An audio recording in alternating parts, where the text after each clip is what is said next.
Hello, everyone, and welcome to another episode of the Phoenix Phenomenon. My name's Roxanne McCarty-O'Kane, your host today, and with me I have Matt Banks, or Maddie. I call him Maddie, it just comes out naturally that way, who is the host of the Daily B Show.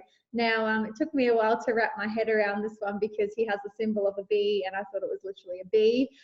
But the BEE actually stands for Believe, Express, and Evolve. And that links in perfectly with Matt's work as a speaker and a life coach as well, which is what he does in his spare time. So thank you so much for joining us today, Maddie. It's awesome to have you on. Yeah, it's my pleasure. I've been looking forward to this. Excellent. No, that's great. So I'd love for you to tell us a little bit more about what it is that you do with your time and the kinds of people that you've been helping with your work. Yeah, cool. Well, I think first and foremost, my time is spent really doing what I want and really being myself. And that means like honoring where I'm at, what I want to do, the people that I want to do it with, and not feeling like I'm obligated to do or be anyone or anything else at any point in time. And that really rubs people up the wrong way a lot of the time. My parents, most of all out of anyone, but it's like, growing up, I didn't really see the point in going to work, right? And not that I'm resistant to work, but I'm resistant to doing things that make people feel terrible. And I recognize that there's things that make me feel shit, things that make me feel great. So ultimately, my life and my days are spent doing as much as possible of the things that make me feel great. So that is spending time with people that I love, adventuring out, being in the sunshine, being at the beach or in nature. It's connecting. Like I value connection and friendship and social interactions quite highly as well. And I'm a very socially interactive person. So I'm always up for connecting with new people and spending time with my friends and family. But I guess what is the underlying fabric underneath all of it is wanting to just be the best version of me and in turn help others do the same by being the example for people and sharing my story, sharing the epiphanies and the lessons that I've been privileged enough to have passed down to me, and just be there as just a soundboard or a signpost for others that are going through similar things that I've been through and just sharing that along the way as well. So yeah, I mean, there's all these labels, coaches and speakers and teachers and mentors and mentees and all these things. So essentially it's just whatever bucket you want to put me in is what you put me in, but I just be me. And that's where the Daily B comes from, is just teaching people how to be. You don't need to be blah. You don't need to be a doctor or be a mum or be this or be that. Like you just need to be. And that's such a deep concept, although so simplistic and simple, but it just blows people's minds. So yeah, I just be. That's what I do.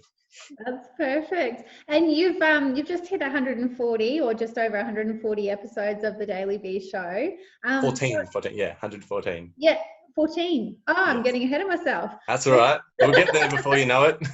That's all right. You'll be there in no time, exactly. I'm sure. But yeah, and so I'd love to find out your thoughts on what it's been like to connect with. You've had quite an eclectic array of people on your show, and yes, how their lessons have shaped you as a person as well. Yeah, it was actually really greatly selfish of me to do that show like I have. It's been fantastic, and I say that in the space of everyone I get on, like I'm just so eager to pick their brains and just learn from them. Like you've been a guest on the show and I just want to know so much about what you already know, fill the gaps that I don't have, and that's just what I do generally anyway. Like I'm so naturally curious and genuinely interested in the glory of in unique individual human beings. And I think it was Anthony Robbins back years and years ago. I heard him say, like, if you get one nugget from a talk or from a person or something, like that's been completely worth your whole day, is just that one bit thing, right? So I just know the value of really being genuinely interested. And so the Daily B Show came about me just having these epic, awesome conversations on the daily and going like, why don't I just turn a camera on and share this with people? Like, they're epic combos. I know I'm getting a lot from it, which means I know other people will too. And so I've had an array, like you said, from people that have been just got out of prison to in the midst of going through mental breakdowns and in psych ward experiences, people that have overcome suicide and mental health, people that have overcome debilitating sort of illnesses and diseases and tragedies, to people that have gone on to great heights and success, from extreme sports and athletics to business and finance and a whole array of stuff. So there's been such a broad scope of people. But what really resonated with me when I heard about it and got taught it was the hero's journey of this sort of archetypal process that we're all on, of journeying into ourselves. And, you know, the answer is within, whatever the fuck that meant. I didn't know for many years, but this archetypal journey that just depicts that. And so whether I'm talking to a convict or I'm talking to a CEO, their journey follows this pattern. And so to be able to speak to anyone and learn from everyone's sort of unique stories of that journey, I could see myself in everyone's journey. And so that really helped me be able to put together the pieces from my past, but then also really be able to predict what was happening in my future. And also whenever anything shows up now, I can put it into place and into a perspective from a higher level sort of view. And it's not overwhelming. It's not unmanageable. It's life is really blissful and joyful to go through, even the fucked up, scary, hectic parts of it, which essentially is us in tension and about to break through and learn something as well. So that's a long-winded way of sharing that everyone's journey is just a part of my own, and I just see myself in theirs and continue to learn more about myself the more I talk to others. Yeah, that's really beautiful. And I was going to say that too, that, you know, would you be seeing yourself in others, particularly, you know, that's really beautiful. And so we mentioned the hero's journey. For those of you, who are watching or listening who don't know Matt Banks, I'd love for you to give them a rundown of your hero's journey, because you've been to some very interesting places in your lifetime. So yeah, love to open the door to whatever you'd like to share. I know you're a straight shooter, you're gonna lay it all out. Tell me about your journey and what it is that's brought you to where you are today. Yeah, cool. And this is something I'm learning about, is how to speak on this. I've actually followed a few of my own mentors and coaches that I've sought out who are really good at communicating their journeys and their stories. Look at me already, like tiptoeing around it. You're doing the zigzag. I can see that. But the reason I'm starting like this is because I really do see the power of story and the power of utilizing it. Because really, like I said, we've all got a colorful background. Everyone's got multiple feature-length films within their story, but depending on the audience that we're speaking to and the person that's in front of me, you can pick so many different elements of that story and say it in so many different ways. So that's something that I'm learning and journeying with as well. Just as a sort of side note and keynote as well, for people that are in similar spaces and wanting to deliver and impact people, like your story or stories in general, are where a lot of the power lies. So the ghostwriter, I'm very familiar with that. Yes. that's something. So people out there, like, reach out to me. I really want to learn more about that and get really good as well at articulating. So here it goes. I got given a book when I was in grade 6 by my mum. It was How to Win Friends and Influence People. Yeah. And basically I was a bit of a sort of loner, misfit, felt like I didn't really fit in primary school, and wasn't in the cool group, wasn't in the uncool group, but was just sort of flittering around. Got this book, How to Win Friends and Influence People, and it was like magic. I went to a new school in a new town, and it was like I became a puppet master. I implemented these things like using people's name. It's their it's their favorite word in their language. Give people a higher expectation to live up to. Be genuinely interested in people. Be genuinely curious. Like, there's all these such common practice things, common knowledge things that we think are like, yeah, that's common knowledge. But to really, really implement it, I became everyone's friend. I was getting asked out by like year 8, year 9 girls in year 7. I hadn't even had a girlfriend by that point. I got my first kiss in year 7. It was great. Yeah. Led to a whole lot of debauchery and trouble after that point, but it was a good start. And that was great. Right? I felt like I'd figured life out. This is great. I'd figured it. didn't do fuck all else with that really, because I got the answers, so I don't need to do anything else. Yeah. And then it wasn't like I was a sort of average student going through school.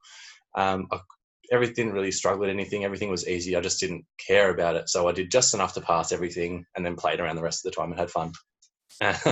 And coming out of school, I was pretty lost. I didn't really know who I was, what I was doing, what it was all about. So I really wanted to get into acting because I just thought they had the coolest job. They could take a movie part. They could go and learn all these skills. Like if I wanted to do a boxing movie, I could go learn boxing, and then I could go do a rock climbing movie and learn rock climbing, and then I could go do a teaching movie and learn teaching. And I just felt like, why would I choose one path if I can do this one and do all of the different ones? Like that. I felt that was really cool. So I did a bit of acting up in Melbourne. Did a bit of study. That was really enjoyable, and I got so much out of that in just how to come from a neutral space, and like really neutralize the body, and then be able to mold in and out of whatever I needed to. And I was always pretty malleable socially anyway. I could sort of mold in and out of social groups, but that taught me a whole new level of that, I think, on an internal level. And then from there, I had just a lot of sales roles. Actually, I just had a whole lot of roles. I had probably 70 to 80 different jobs in about 30 plus different industries over the next 5 to 10 years. Wow. It was full on. I call it a multi-potentialite thing, but also it happened because about every 3 to 6 months, either I would get bored or I'd self-sabotage because I love the initial part of learning a new skill, meeting new people, new environment, like that instant rush, instant gratification of doing something new and exciting. As soon as it got mundane, I just wasn't in it. Like it wasn't something I was passionate about. I didn't find the joy and the love in it because it wasn't something I was drawn to. So yeah, either I would, that's when I would just give it, like, just literally walk out one day. I'd just be, I'm bored, see you later, and walk out. And just I remember a friend saying to me one day after I did that, she's like, aren't you like freaking out? Like you just walked out of your job. You don't have any income. You don't know where your next job's going to be. You got bills and rent to pay. Like, aren't you freaking out right now? And that sort of stuff excited me more so than freaked me out. But the other side of it was I didn't have very high self-worth, and I didn't have I was outwardly confident, outwardly boisterous and vibrant and happy and optimistic. But on a deeper level, like I grew up without knowing who my father was.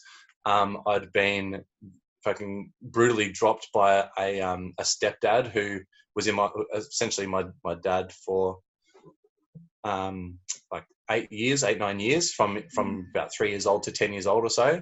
And just said, if I can get out of my life, basically, I don't want to pay for your food anymore. So that was brutal for a young kid to go through. Yeah. Yeah. And so there was this sense, like deeper sense of, I don't belong in here. No one really loves me. No one really wants me around. Everyone that says they do, they just want me around because I'm fun or because I'm just and next minute they don't really give a fuck. And so whenever I'd find success in any type of role or any job, it'd be out of my comfort zone. I need a self-sabotage to maintain that element of being a fuck up, or that persona of being the fuck up. So that was what happened for a lot of years. And that was the cycle. Like, so I just got into drugs, got into partying. I partied really well. I'm really good at partying, and I did it for a long time. I did it very well. And I used to say, like, I got my honorary doctorates in partying, and I can draw on it whenever I need to. And it's there in the cupboard. I can call on it any time. So now it's about, I guess, hunting for something new.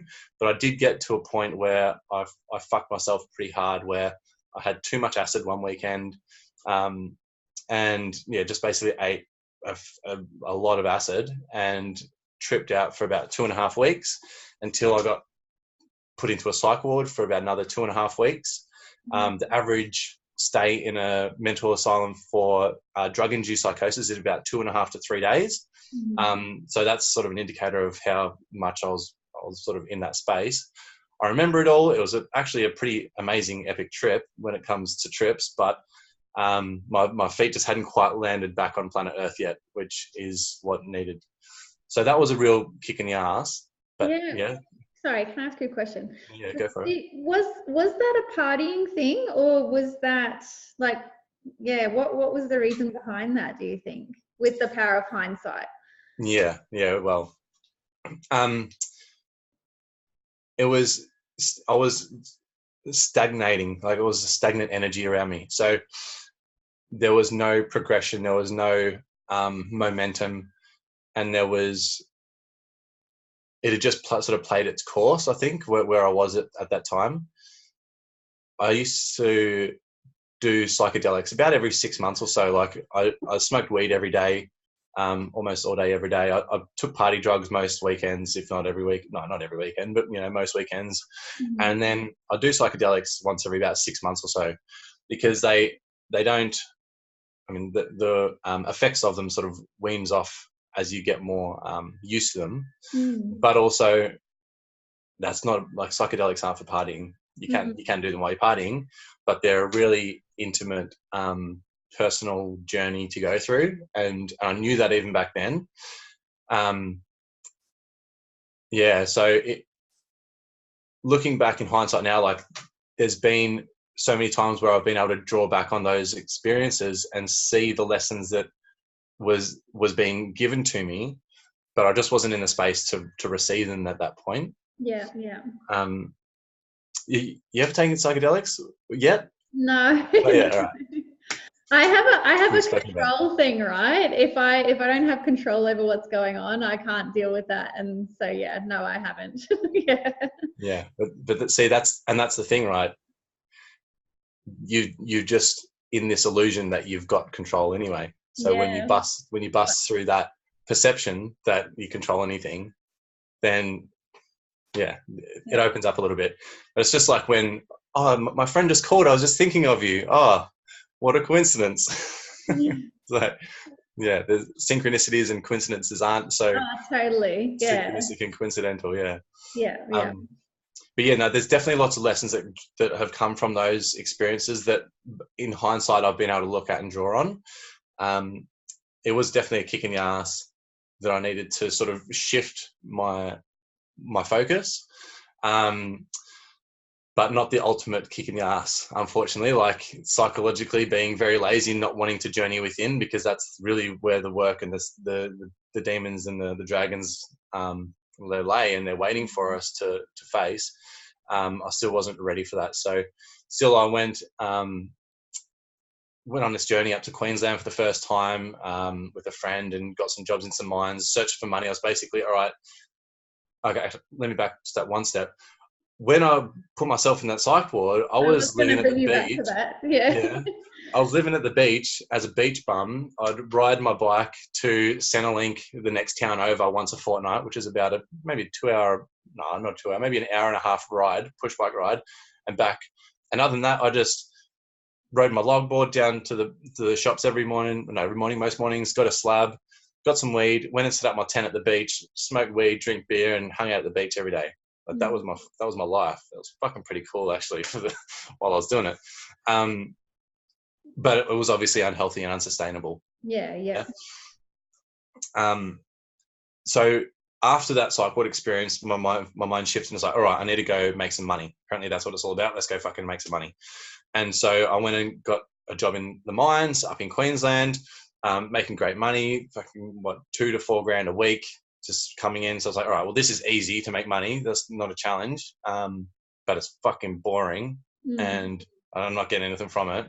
I'd rather be poor, sitting on the beach, chilling out with friends, doing what I was doing, than working for people doing fuck all, earning money. Like, it just didn't, the value exchange wasn't there. So I've always had this really different experience or perception of the value exchange of money and time, and money and work, whereas so many people and majority of people around are like, Matt, just get a job, just do this.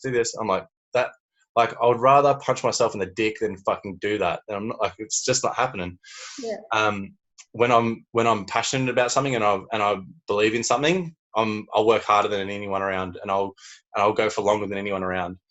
but I'm just not doing it if that's not there. Like, I just don't see the fucking point. And it's like, well, you got to pay bills. Nope. So, there's different moral questionings and issues and people's perceptions and opinions around that sort of topic, but that's just the way the cookie crumbles with me. So, and to sort of wrap that journey up as well, I guess, is there was a few coaches that I sought out and experiences I had that showed me again what my mum had shown me in that, or that experience of that book had shown me, where I experienced some timeline therapy. I experienced some really powerful coaching and questioning techniques that really got me to look within and to open up that world. And once I was really exposed to that, and once I really accepted that journey of opening up and really letting the lesson settle within me and embody that everything outside is just a projection of what's going inside, the answers are actually within us, they're not out here. Well, then that just was like an avalanche. That was where I found my passion. I found a purpose. It's all about going within and reconciling whatever is in there that needs to find that alignment, and knowing that by the more I do that and the more powerful I can get with that space, the better I'm able to show up for anything outside of me, anyone and everything outside of me. So that's been a journey ever since, is just continue personal growth, continue personal self-exploration and self-discovery. And every day that I do that, I'm able to show up bigger and bolder and better for everyone else outside of me. I've got more harmonious relationships. I've got more bliss and peace and ease when it comes to just dealing with the day-to-day life. I've got more passion. I've got more purpose. I've got more energy. I've got more health, even though I had fucking McDonald's the other day and smoked a ciggy that I haven't done for freaking ages, but I've still got it. And it's not about making things wrong. So much less resentment, hate, like the dense energy. So what I've really come to realize and what I love doing is being, but also helping others raise their vibration and their frequency so that they can do the same, and they can really get past that drudgery and that deep-seated, heavy vibrations that people are living in so often. Yeah. Beautiful. That is great. I was going to see if you're happy for me to dial it back a bit, purely because it's not every day that, people are so open about, even going into a psych ward, and that's something you've just described as being part of your journey. I know that you were in all kinds of a mental frazzle at that stage, but what are your recollections of that time of your life, of that 2 weeks? And I remember it perfectly. Obviously I got a box here, right? And I wrote a book. I actually did a lot of creative stuff before I went in for the 2 weeks, and then while I was in there. And I remember it like I can tell that whole month or so really clearly as a story, right? I won't do it right now. It's fucking crazy. But I didn't think that I was nuts. Obviously, like that's the telltale signs of someone that's fucking crazy, is they don't think they're crazy. But I can still see how I was behaving and what was going on. There's a really fine line. There's such a fine line between losing your mind and highly conscious and enlightened states. Yeah. And back then, like I can see that what was happening was it was showing me a space of enlightenment, but I didn't have the capacity to communicate it, conceptualize it, and keep it contained.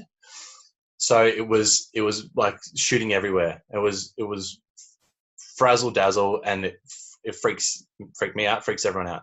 Can't handle it. It's like, it's like when you ask a kid an adult question and they just like, it doesn't make any fucking sense. Yeah. So I've got a lot. I've got books. I've got writings. It's really interesting reading the writing that I put pen to paper with, and seeing how the mind jumps it's like when we think about things, right? Well, we're just in our own space. We might think about that, and then over there, and then something around here, and then something from yesterday, and that's if you wrote all that in a sentence, there would be no cohesion. It would make sense, but it wouldn't be a cohesive flow, right? Yeah. And that's sort of like what it was. It was like this. It was me writing down that, if you can imagine what that is like. And so reading back on that, it's really interesting to just have a window into the mind of someone in that space and in that state. It really is I think it's an example of just the infinite directions that things can go, and when you can really take out the judgment of the good or the bad, it really just is really intriguing and with for no means and for no end and for no purpose as well. Yeah. Perfect. And I guess looking back on those writings, which I'm sure you have done over the years, did you get some nuggets from yourself? Like you mentioned, getting nuggets from other people. Yeah. Was there plenty in there for you to Yeah. It blew me away looking back as well. Like I've done a lot of obviously a lot of work with my own ability to understand who I am, what we are, raise my own vibration and consciousness, and tap into a lot of different spaces around that. But I had not done any of that back then. I was 21, 22 years old, and I'd played footy, chased girls, taken drugs. That was it, right? And read How to Win Friends and Influence People. Yeah. Essential reading by the sounds of it. That is. I had a friend ask me, he's like, because I speak about it not over frequently, but quite frequently, and he's like, is it really good, like worth reading? Like, do you really how often would you say you use the information in there? I'm like, every single day, without fail, every day, How to Win Friends and Influence People, every single day. If you haven't read it, go and read it. It's so, you read it and you think, like before I said, yeah, of course, that makes sense. Be genuinely interested. Okay, yeah, well, yeah, you be genuine, but you don't do it. I reckon majority of the time people talk to people, they're waiting for a gap so they can say their bit. They're waiting to be asked about their opinion. They're waiting to chuck in their 2 cents worth. Like that's not it. That's not it. So, I do implore people to read that book. But there was heaps of nuggets in there, and it was like I had time traveled back into the future and learned some shit and gone back and was speaking it then. It was really, it blows my fucking mind. Yeah.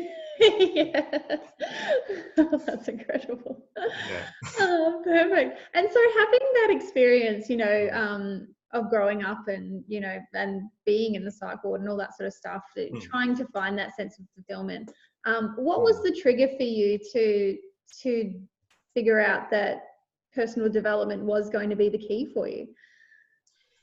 Well, the seed was planted when I had that experience with the book. Like that was the seed. Yeah. And then those few other experiences along the way, like, doing a course. I don't know what got me. I think the journey is right.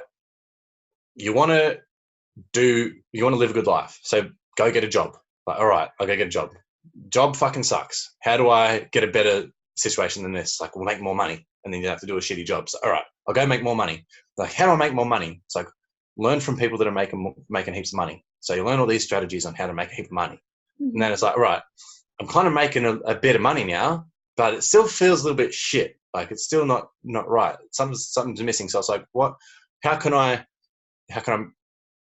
still live a better life than that? And so you get on this, it just falls into your lap if that's what you want. If you don't settle and maintain that victimhood, all right, that's obviously overcoming that at the start, is you just fall into personal development. It's just there. Everyone that is excelling at anything in life, it's because they are personally developing themselves. Personal development isn't an industry. It's a thing to do. It's like just it's so fucked. It's so funny. But so personal development's there, and that takes you so far as well. It's like, all right, how if you if you really got like that ambition, which I have, and you have, and I'm sure a lot of your viewers have, right? It takes you to a certain point, but then it's like you really want to know the science behind it, and really understand your own brain, your own human behavior, your own habits and limitations and strengths, and how can I really like utilize this to its full capacity. And then personal development and science, there's like this chasm that it gets to that it can't leap over. It's too limited within itself, because it only it's basically the belief system of separation and like this tangible classical model of reality. So you get to that point, it's like, all right, this is good, like this is really good, but I kind of want to see what's on the other side of this chasm. And to be able to do that, you need to take that's where some leaps of faith come in. And you don't need religion to have faith. You just, like, faith is a natural part of life. People that have a lot of it tend to go further with whatever they're doing in life. I find people that don't have much of it tend to really hold themselves back because of that. And it's that metaphysical, intangible space in that world that is really where the magic lies from my experience so far. And that's when things just fucking explode with epicness and awesomeness. And so I've been so scared to share those things with people and share from that space, because it is so radical, and because of that fear of pushback and resistance and judgment, obviously. And whenever we level up, you get that resistance. So for me, that's been scary, but I'm ready to step into that space and really share the things that have impacted me, because I know there's other people out there that are searching for it, that resonate with it as well. Absolutely. Yeah, no, thank you so much. And yeah, I congratulate you on having that vulnerability and taking that leap with us today. So yeah, thank you. That's awesome. No, pleasure. Yeah, so I guess for what I'd love to find out from you, advice-wise for people who are watching or listening, who have, maybe they are on a similar journey to where you were, however many years back. I don't want to age you. So, when you were in that space of no purpose, just partying, trying to find what it is that's going to drive your passion, particularly those who are turning to substances, what advice would you give to them to try and crack the window and find a solution for themselves? I think not making things wrong to start with. I think the information is out there for us to learn all this stuff, but it's not pushed on us or really pushed down the ranks, because essentially there's no right or wrong about it. So people that, like the enlightened masters and yogis out there, they're not preaching because they recognize that everything is exactly the way it is. Everything is coming from a good space, and it's all actually built on love. Even the most heinous, horrible, harsh things that we perceive to be that way in the world are actually expressions of love. And so there's no need to make anything better. There's no need to fix anything. And I think that when there's this beautiful poem or this proverb, the Sin Sing Ming, which I will share with you, you can share with people, and it really taps into just trusting the way, trusting the path, letting go of that need to maintain control, right? That good and bad is just a disease of the mind, that it's just a construct of something we've imagined. It's not actual truth, like absolute truth. And so the more we can tap in and recognize that, then the more we just naturally are drawn to doing things that enrich us and enliven us. So trying to resist something because it's bad is only going to breed more of that thing. Loving it, like, if conscious mind is going, isn't it? So yeah, that's right. So if you want more love, go and give more love. If you want more health, go and give more health. Right? Just that's where you focus. So, and it's not about making things wrong as well. Like you're exactly where you need to be, getting exactly what you need. Everything else is happening for you, not not against you, or it's everything is just really fucking beautiful. And when you can tap into that, I sound like I always said, man, you need to go back in the fucking loony bin right now if I heard me a few years ago. Yeah. But I can articulate it better now, so they're not going to throw me in there. Good on you. You found the key. Crazy man on the loose. So yeah, I think people need to give themselves a fucking break. Like, give yourself a break. Yeah. Shit's not that fucking bad. Yeah, and it's also not so black and white too. Like you said, it's not always right and wrong. There's No. Well, on that, I think because people are like, oh yeah, try and bring it back down to more tangible. It's like, for me, when I perceive things to be wrong now, I as quickly as possible recognize that I'm a part of that, and I'm equally as part of nature as it is a part of me. So anything that's coming up that I'm perceiving to be wrong is actually here to help me grow and evolve. That's how we raise our vibration. So at the moment, I'm default vibrating at this default level. Something comes in and really stretches that and creates resistance within me and creates tension and high vibration, and we perturbate, right? We stress, so we feel stressed out, and that's actually that's the telltale signs that we're about to break through. If we maintain that stress, we're so used to, don't be stressed, don't feel anxious, no, don't do that, no, you got to feel nice and calm, relax, take these pills. Like, no, fuck that. Feel stressed, feel anxious, keep yourself in it, but from a space that you're about to pop and grow and evolve from that. So your brain cells actually split when they're stressed so much, they vibrate such a high frequency they can't help, they split, and you increase your IQ, you have that pop, that aha moment, and you fucking get on with life, and you realize that you don't actually need to fix the problem of someone judging you if that's what is triggering you. You actually transcend above that. So the same action can happen, but now you've transcended above it, so you can see it from a higher perspective, and it's not defined in the same way.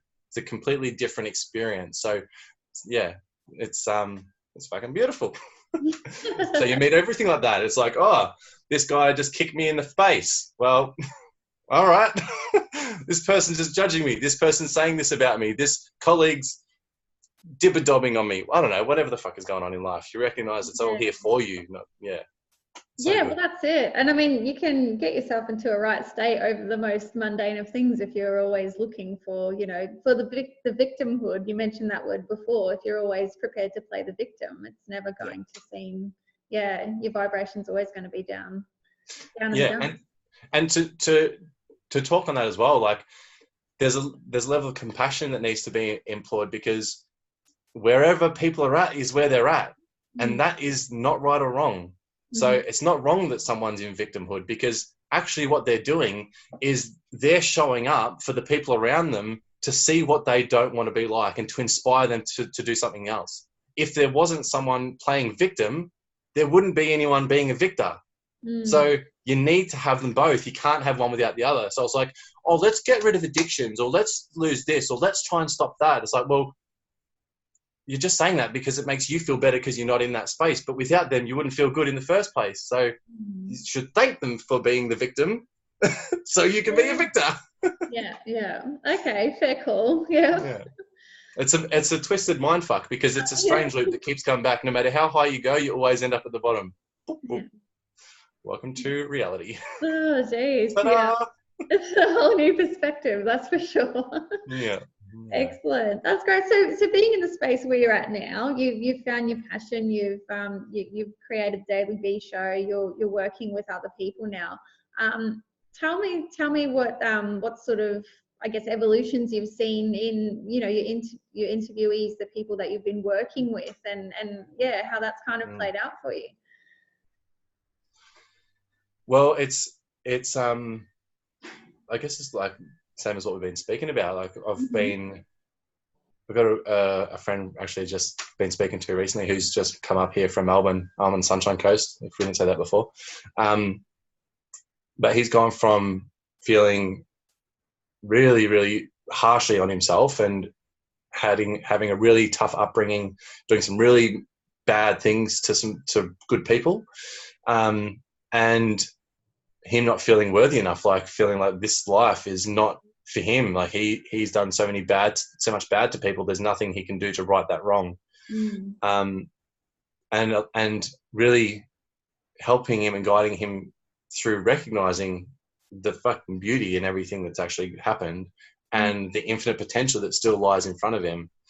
And he's gone from drug abuse to suicidal thoughts, and now he's basically in the process of applying for, I don't think he's got in yet, but he's applying to become a youth worker, and to help kids that are on the streets or going through addictions and similar stuff to himself, to guide them out of that process, because he recognizes that he never had someone there for him to do that, and that all the experiences he's gone through and the things that he did, the pain he caused to himself and to others, has actually been his gift for him to pass on to others, to help people that are going down that road have an example of what not to do and how to help them through that as well, and to be there for them. So it's I think at its core, it's just helping people just recognize that they're exactly where they need to be, that they're a fucking beautiful, unique individual, and to really enjoy the present moment, and allow and enjoy. When we say enjoy, it's not like, yay, I'm enjoying this all the time. Enjoying means maybe just allowing everything to be, like when things are challenging, enjoying the fact that you're a human having this experience with the opportunity to feel angst or pain or heartache. Like, these are all beautiful emotions that you're getting to experience. Like, it's a great gift. So getting out of that mentality of the victimhood of this is shit and this is happening to me, to holy fuck, challenge accepted, motherfucker, let's roll with this. And you know, I am going to have a cry today, or I am going to just feel depressed today, or I'm going to not want to get out of bed, or I am fucking pumped and ready to roll today. Like, I'm on fire, I'm in my fucking zone, I am in my greatness. Like, let the world see me fucking shine. Whatever it is, it's all a part of it. And there's no better or worse, there's no good or bad. The person that's standing on the stage delivering their piece to 100,000 people compared to the person that's staying in bed hugging their pillow because they can't get out of bed, they're all equally playing their part. And I think just giving people that acceptance of themselves and really allowing people to see that they are fucking amazing with where they're at and what's going on, just hold that space for them to be able to move through it at their own pace and in their own way. Yeah, I don't know if that answered the question, but No, that's right. Sounded nice. I think you did, and it sounded beautiful. Yes, thank you. So, yeah. No, I wasn't crying. That wasn't itchy. I've seen it. But and I'm hoping that just sharing that with others will help to, you know, flick on a few switches and get people thinking about things in a different perspective, because we can get bogged down in the day-to-day, worried about, oh, you know, I shouldn't be thinking that, or I shouldn't be feeling that, and all that sort of stuff. So yeah, just to normalize that for people is such a huge relief, I think, for most people who haven't heard these words before. So I appreciate you sharing with us today. So it's easy. It sounds easy for me to just blurt this shit out as well. No, but I understand and completely recognize it's fucking hard for you. Yeah. It's tough. It takes practice. Like, it takes practice and it takes failure over and over and over again. And it takes every time that you do it, continuously telling yourself that it's okay. It's all right. Didn't need to get it right. Didn't need to maintain it. You're allowed to fuck up. That's part of it. And it's the awareness too, like you said, like, yeah, shit happens, but why is this happening and what am I learning from it? So, Yeah, I think that's a big one, like really being courageous enough to radically take responsibility for everything. Like, further down the line, when you jump that chasm into a lot of the spiritual stuff, like we're talking about, like, it doesn't really matter, but to get fully out of victimhood, you need to swim in the pool of radical responsibility first. You need to swim around in it. Everything from the furthest star in the universe to me is my responsibility. And so that means when anything comes up, the first thing you look at is yourself. Okay, why is this coming up for me? Like what happened last night, actually, as an example. I got triggered because it didn't feel like someone was believing in me. I'm like, why? I'm doing all this and this and this, and they're still not believing in me. What the fuck? Yeah. It's like, hold up a minute. And I'm like, all right, Matt, why are you not believing in yourself? Like this is coming up as they're not believing in me. So for me, that translates to you're not believing in you. And that takes courage because people don't want to do that. Yeah. They go, no, it's not me. If they just believed in me, it would be okay. Yeah. People are allergic to mirrors, aren't they? And a lot of what happens to you in life and what is attracted to you is very much a mirror reflection is what Yeah. Just claim back your power as well. It's like, as soon as you do that and, oh, no, it's them, all right, you're powerless. Sit there in that and enjoy it because there's fuck all you can do about it. Yeah. Can't control them. But as soon as you flick the switch and like, nah, that's me. Like they're doing that for me. Epic. I got this. Yeah. Perfect. Yeah.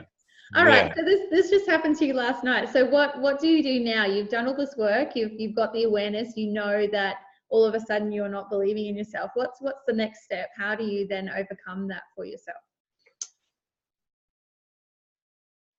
Well, it's just an awareness, I guess. Like I sat with it and like, all right, it's coming up that I don't believe. There's elements that still doubt me, of me that still doubt me. Yeah. Okay, like that's what it is. Like, and there's you don't need to do anything. That's the thing. It's just you just be in it. Like recognize that's a thing. Yeah. All right, that's fine. I accept that. I love that. I can live with that. But there's not I think the difference is that there's not a resistance to it as well. That's it. And I think the key word you said there is acceptance. Like you're just accepting that it's there, that it's a part of you. Oh, thanks for showing up. You can be on your merry way now, kind of thing. Yeah. Yeah. Thanks, but no thanks. Yeah, exactly. Because it is in the moment, because it's just a fleeting thought and imagination popping up in the moment. Because at that time, I truly did feel like that person didn't believe in me, which essentially is, all right, right now you're not fucking believing in yourself in that moment, but all there is now. And right now, I've got no fucking worry about self-belief right now. I believe almost all the shit that's coming out of my mouth. But it is fleeting. So it's not like, oh, I didn't believe myself yesterday, so that means I still don't believe in myself. It's like, well, fuck, if you're still thinking about it, yeah. Yeah, and that's where that's where the spiral happens, isn't it? It is. Yeah. You're holding on to things. You're not releasing it. You're not giving it the chance to move on. You're like clinging to it. Yeah, exactly right. Yeah, and you sink like you're holding onto the sinker, just sinking down with it. No, fucking let that puppy go. Yeah, absolutely. Yeah. Letting go is a great practice. Actually, I've done a lot of work around letting go. And that's again another counterintuitive move is letting go of everything. Like, and you can practice letting go of things. And people are like, well, if I let go, will I get the outcome that I need? Or you just let go of that. Yeah. So again, the sensing thing, I'll point people towards that because that's a part of the good and the bad. Because good and bad comes about, I guess, the need for desire. Yeah, like the need for, or the desire of things. And so, when you can really practice letting go of desire, and something to give you an example of something I've been consciously doing the last couple of weeks, is when anyone asks me how I feel, like, or do I want something, or if I feel like doing this, I meet them with, like, I've got everything I want right here, or I'm fine, or I could take it or leave it. And it's like things like, are you hot? Do you want me to put on the air conditioner? Or are you hungry at the moment? Or what do you want for dinner? Right? Yeah. Little things that are insignificant, but I can practice with those things. They're my training ground for learning to let go and not desire and latch onto my notion of desire, so that when it comes to the bigger things, I've already flexed that muscle and I've already practiced it. Yeah. Perfect. All right. So if I was Sorry, I'm need you to clarify that a bit more for me then. Yeah. So you're saying to not ask for what you're desiring? Is that what you mean? Or to... It's getting deep. Yeah, go. Yeah. Hold on to your hats. Okay. Desire,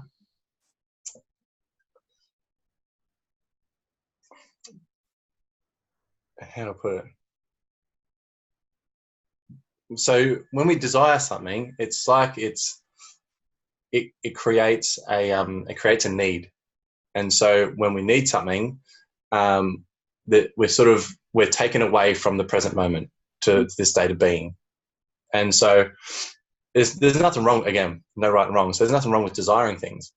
That's not what I'm saying. But I'm saying is practicing letting go of your desire completely frees you. It's freedom.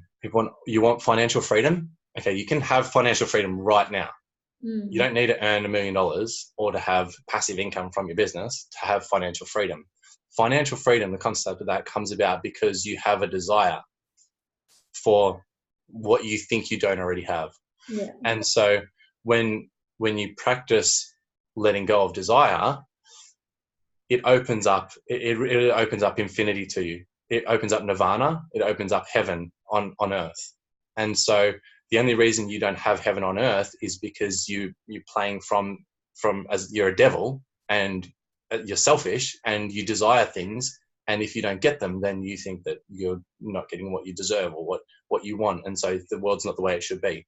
Mm-hmm. So heaven really is on earth. It's all here. There's no other place we go to. Mm-hmm. And if you want to experience that, a part of that is letting go of desire. So again, it's not wrong to have desires. They're great. But yeah. Awesome. Okay. So about flexing flexing your muscles, like you said, preparing for the bigger challenges, if I can use the word. Yeah. And we're so ingrained in our survival. Like ultimately that's what we want. We desire to survive. Yeah. We desire to procreate.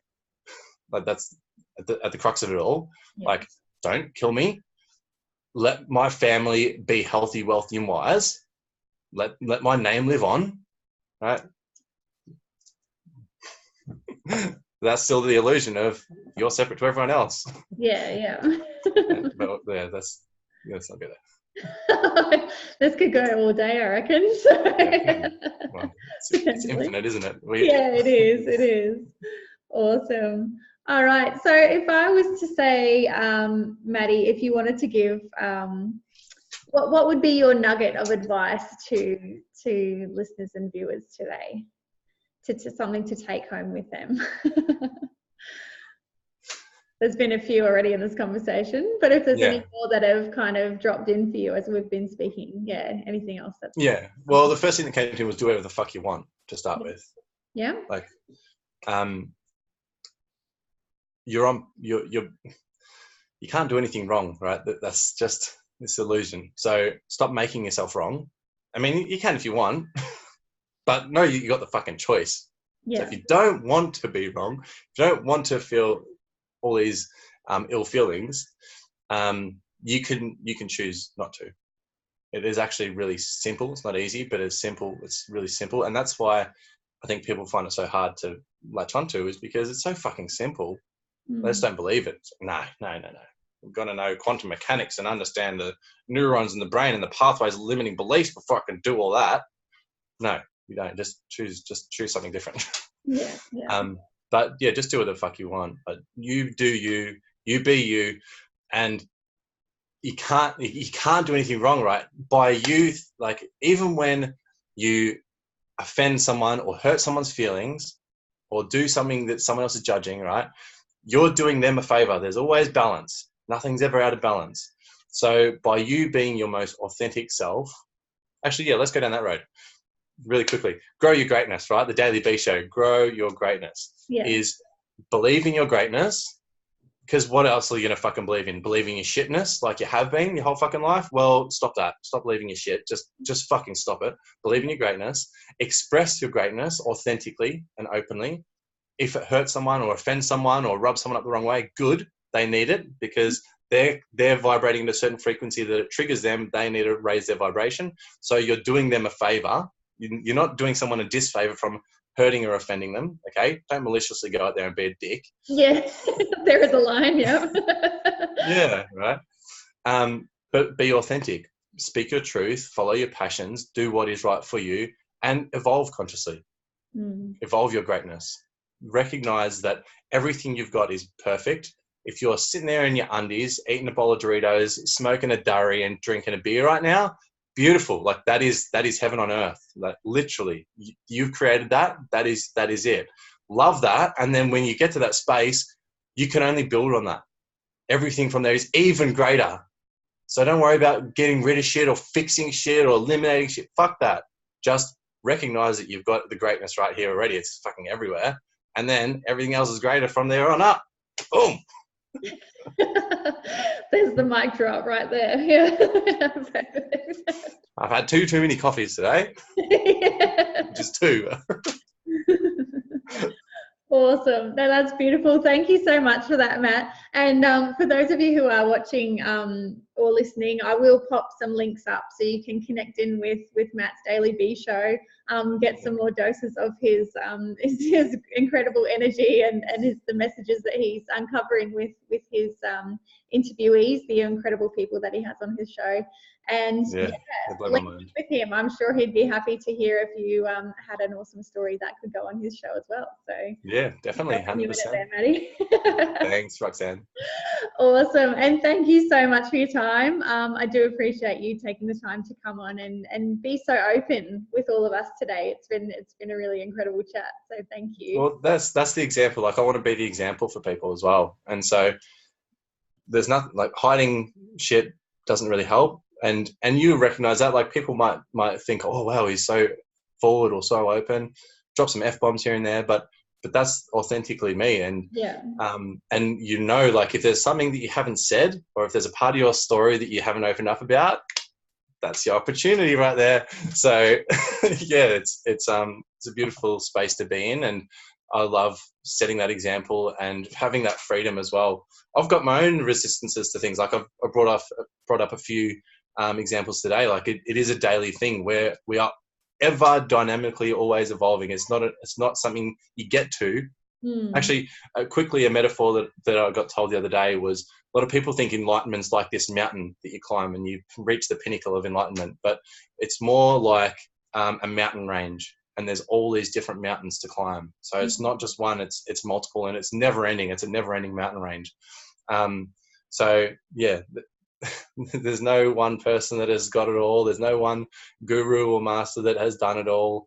But everyone around you has climbed multiple mountains in their lifetime. So everyone is enlightened within their own scope and their own realm and within their own little range that they've been climbing. So there's always something to learn from someone else. You've always got something to offer someone else, and let's just hear and clusterfuck together and just have a good time. Awesome. All right. Thank you so much, Matt, for sharing that. Thanks, Roxy. Always full of amazing little metaphors and stories. I love it. Awesome. Okay. Thanks, Matt. We'll catch you again soon. Absolutely. Thanks, guys. Love it.